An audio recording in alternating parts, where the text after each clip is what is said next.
Да я давно готов, ну. Все, я просто отчет пошел, говорю. 40 секунд.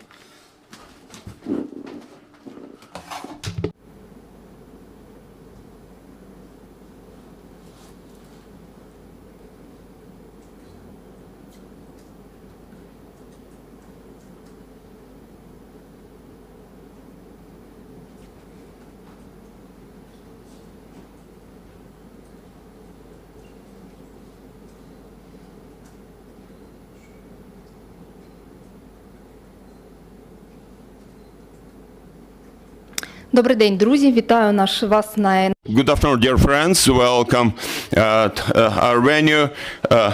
I'm Olga Atamanova, and I'll briefly tell you about our schedule of today. At 3:30 p.m., we will be online with Vadim Boychenko, mayor of the city of Mariupol. We will discuss with Vadim Boychenko the situation in Mariupol, evacuation of people, evacuation of civilians from Azovstal steel factory and from Mariupol as such, and how assistance is provided to those who have managed to flee from that hell.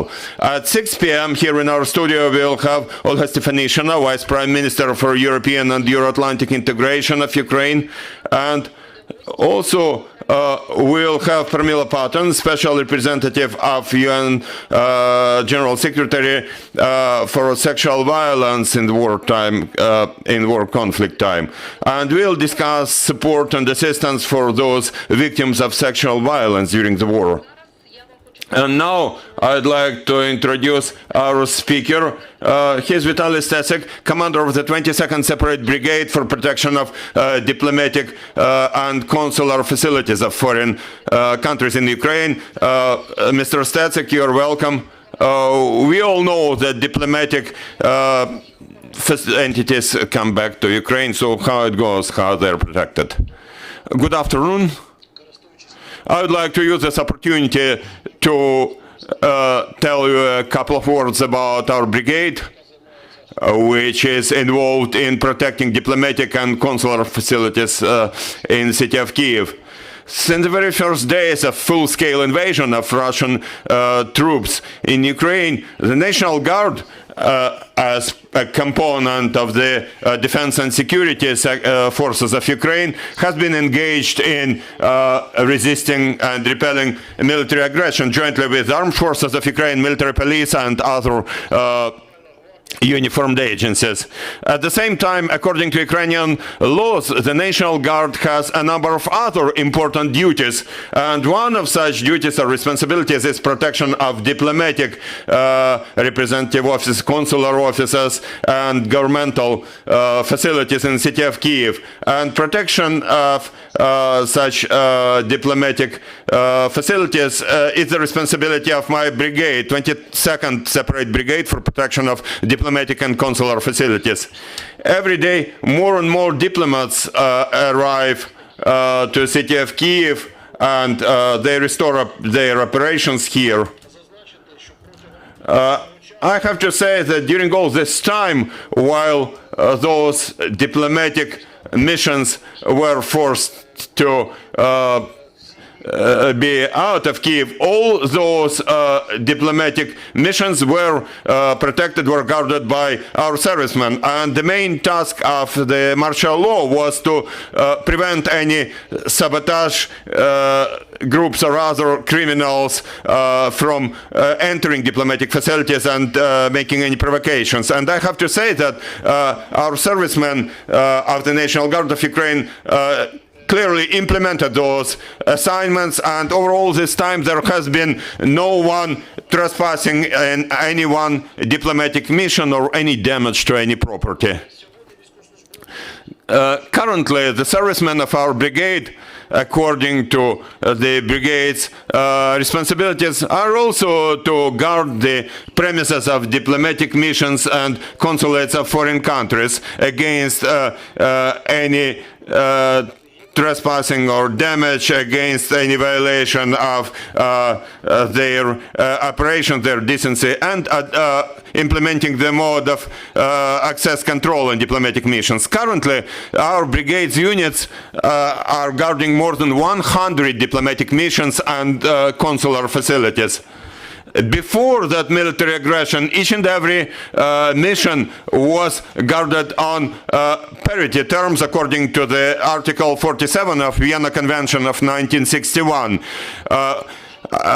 Based on that convention, the receiving countries should not impose any discrimination between the countries. So according to that, all those missions, irrespective of the situation, the countries whom they represent enjoy the same rights and responsibilities. A violation of this principle would be considered an act of discrimination that would undermine the foundations of mutual understanding and friendly relationships between countries, between nations. Usually, units of our brigade would carry out their mission as follows. There are four main ways.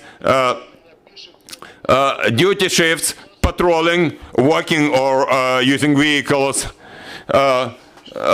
shifts and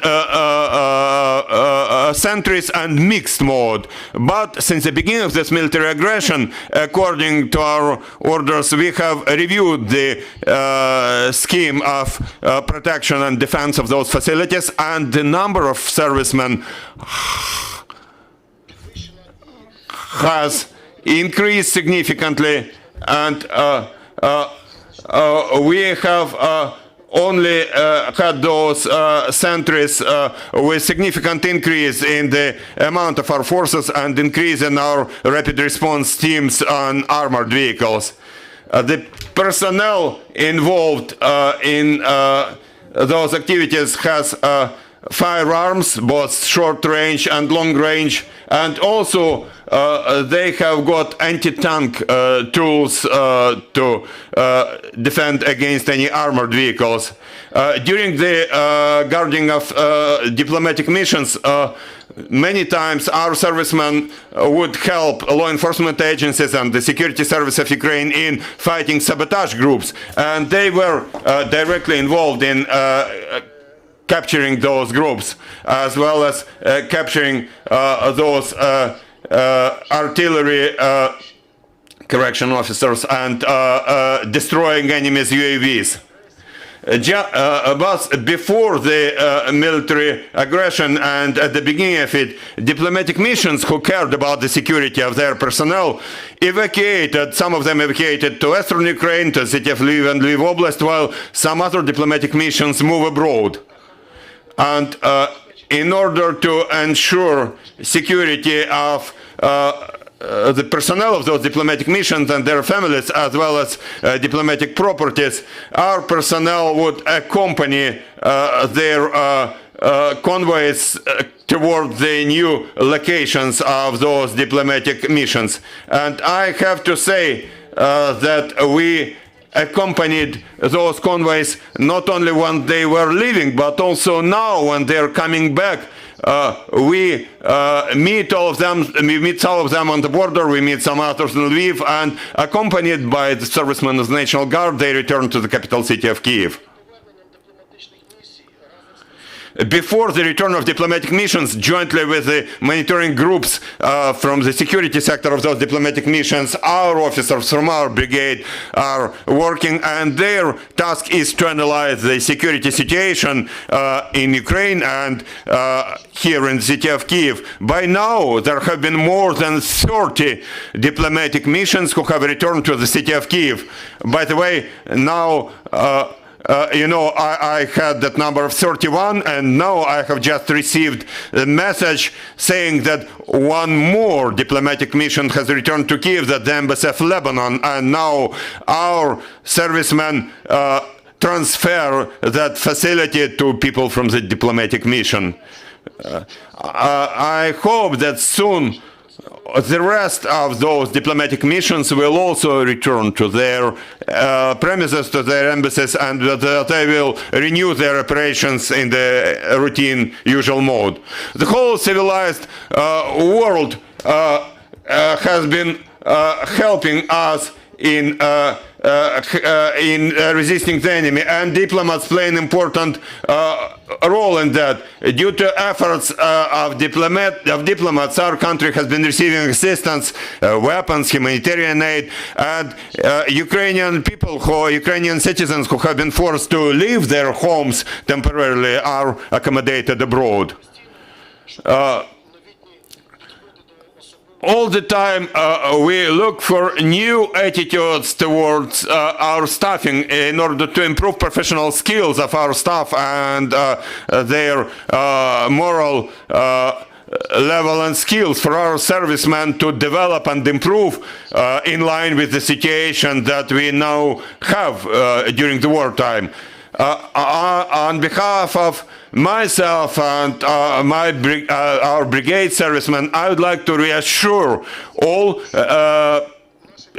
people in the diplomatic missions, foreign diplomatic missions, that our servicemen will provide reliable security and safety, law and order, and security of property and health of life of your personnel, of your diplomatic missions in the city of Kyiv. So I'd like to sincerely welcome you to return to the city of Kyiv and to restore your usual routine operations. Thank you, Vitaliy. Indeed, we are all awaiting the return of all those representative officers and diplomatic missions. We have a question here in the studio. Please speak into the microphone and introduce yourself.